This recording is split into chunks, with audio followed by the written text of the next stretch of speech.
Hey guys, and I'm back this time with my impressions of the Xbox One X. This is the Scorpio edition. I got it on launch day. I think it was November 6th or 7th, probably November 6th at midnight. And I've had it for a few months now, and I'm going to tell you, for the most part, I'm actually quite happy with it. There's some titles that are very impressive. I got AC Origins on this, and I know I've shown a lot of gameplay with AC Origins, so I'm trying to spread the wealth here a little bit and have some Battlefront 2. Hopefully I can actually play this without getting killed too many times. I actually made this video before, but in arcade mode, and I was just getting demolished. I guess my heart really isn't into this game. I love the visuals. I love Star Wars, but for some reason Battlefront just doesn't click with me. Having said that, it's an absolutely amazingly beautiful game, and hopefully I'll have some fun here playing it while I talk to you guys about this amazing console. One of the things I love is what Microsoft has done as far as price and form factor. You seem to get a whole lot for the money. I think they've defined a paradigm that they need to continue on, and that, in my opinion, Sony needs to follow in. And I know that Sony came out with a $600 console before and it failed, or it didn't fail, but it just didn't go over as well as it could have. And I know that everybody loves that $400 price point, but it just seems that at $500 you really get everything. You get a console that can really deliver on the promise of extended resolutions. Maybe not quite 4K every time, but with 1800p, you'd be hard pressed to complain, especially when the visuals have been upgraded, not just the resolution. And it also gives you a greater amount of RAM, which helps out with all manner of things, from loading time to pop in to just greater graphics fidelity. You get the 4K Blu-ray player, which makes a difference, especially when you consider that if you're having to buy a 4K Blu-ray player only to have to buy another one when they come out with Dolby Vision in 4K Blu-ray, which I think Sony's already on the brink of introducing one with their latest model, then it's kind of nice to have one of these, so you could settle, or you could wait to get an expensive high-end dedicated 4K Blu-ray player once the dust is settled. So it's a feature, and it's a worthwhile feature. But having said that, I really do enjoy this machine. And one of the things I'll tell you, which might seem a little counterintuitive, like right now as I'm playing this, it is absolutely breathtaking. You feel like you're in the movie, literally. In fact, I'll go as far as to say these are better visuals than any I've seen on a movie so far, which might seem crazy, but it's true. As far as the overall resolution and sharpness of the graphics are concerned, it's not quite real, photorealistic yet, but we're getting awfully close. And this, again, says a lot about the future of gaming, especially when we're looking at the next generation of consoles and what they'll be capable of. This kind of gives us a sneak peek. I really enjoyed the flying levels on this. I almost shot a TIE Advance there. I really enjoyed the flying levels on here. Not so much the stuff on the ground. I think it's just a little unimaginative and uninspired, not to mention the story I didn't find too compelling. I think that they can do better.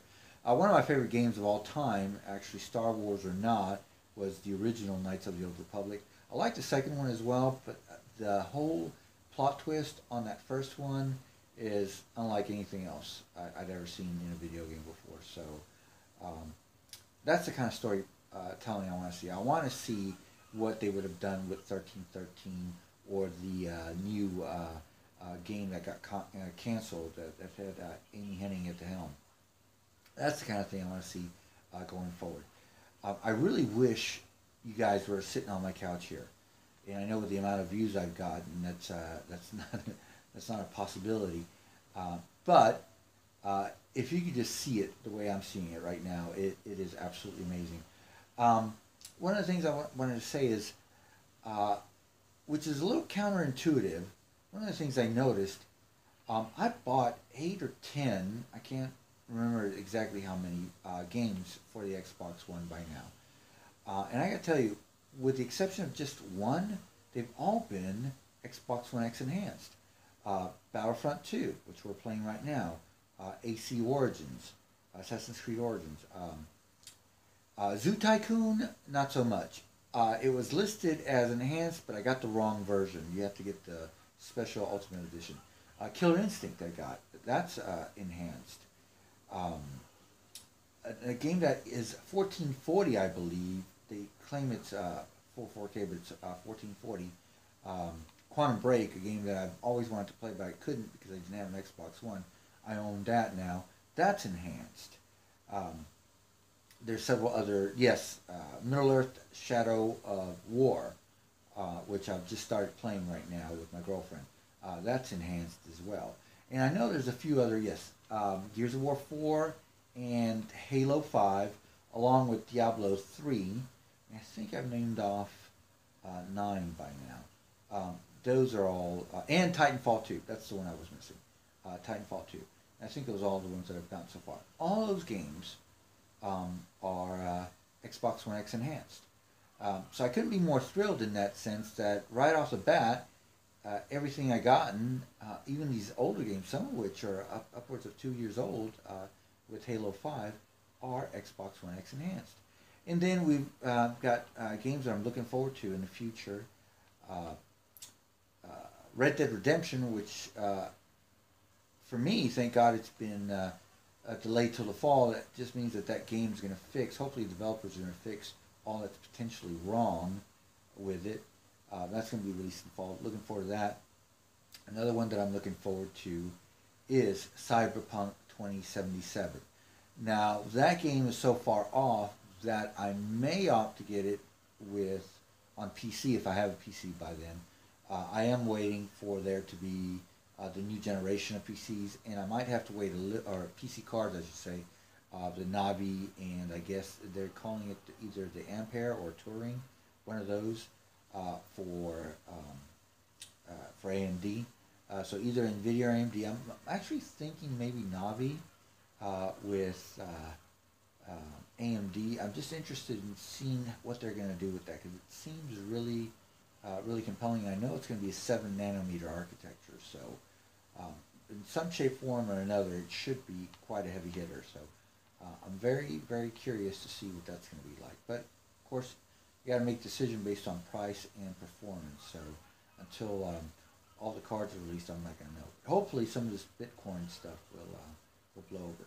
But if I don't have a PC by the time that Cyberpunk comes out, and I just blew up, then that's definitely one of the titles that I look forward to, the Xbox One X. And I know there's got to be a ton of things. Another one that I can think of off the top of my head is Ace Combat 7. That is going to be a heck of a game, and hopefully we're going to see that by the fall of 2018, and hopefully it's going to be Xbox One X enhanced. If not, I won't buy it till it is either that or enhanced for a PlayStation 4 Pro. So really, I don't have too much more to say. I will say that the increase from 1440 to around 1800p for the most part, and especially if it's full 4K, and if it's native 4K and not checkerboarded. What it does for me, the impact that I've gotten is that it, while you're getting a larger screen area to look at, you're also getting more detail per square inch. So your DPI is simultaneously increasing. What that does for you, it really creates a sense of, I'm not sure how to put it, that you really, really upgrade. You've taken your gaming to the next level. One of the things you feel like you're finally getting to play one of these games that you see people with like 2 or 3 or 4 Xbox, or not Xbox, I'm sorry, NVIDIA 1080 Ti's put together, and they're doing 4K 60 frames a second. While this is not 60 frames a second for the most part, it is pretty close to 4K, and a lot of the visual notches have been cranked up to high, so you get a feeling that, hey, this is what the PC Master Race, or just, PC gamers that have invested in capable rigs are getting to experience. So It's a really neat feeling to be able to do that on a box that you basically paid $500 for. So, do I recommend the Xbox One X? Absolutely, absolutely. In fact, if I had to choose between the Xbox One X and the PlayStation 4 Pro, I'd say get both. And if you can't afford both, get whichever one has your favorite games on it, and then save up for the other, because these games are worth it. Any third-party game is going to greatly benefit from an Xbox One X. Not to mention, I do look forward to Xbox One exclusives. Hopefully, I'll be getting into a racing game. I'm not too big on the racing games, but I know Forza Horizon 4 should be something special when that comes out. Willow and I forget, Willow and the Ori and the Blind Forest. I think there's Ori and the Whispering Willow, or Willowing Wisp, or one of those. That should be a pretty nice little game. Cuphead as well. I haven't gotten into that yet, but that's something else that I could pick up on a whim. I'm not entirely sure how much that runs. I might hold off on it if it's $60. Wait for it to come down a little bit. But there are titles out there. I know there's not a huge amount of Xbox One exclusives now, but they're coming. I know they will, and I do look forward to E3 to see what Microsoft has got up its sleeve, because supposedly it's going to be big. And we didn't see too much this last E3, so it should be nice. And this will be my first E3 in 4K, so that's going to be another nice thing as well. And getting to knowing that I not only have a 4K television, but I've got both 4K consoles is a very nice feeling. So with that, guys, I think I'm going to leave you. Thank you so much for everybody who's taking the time to watch my videos.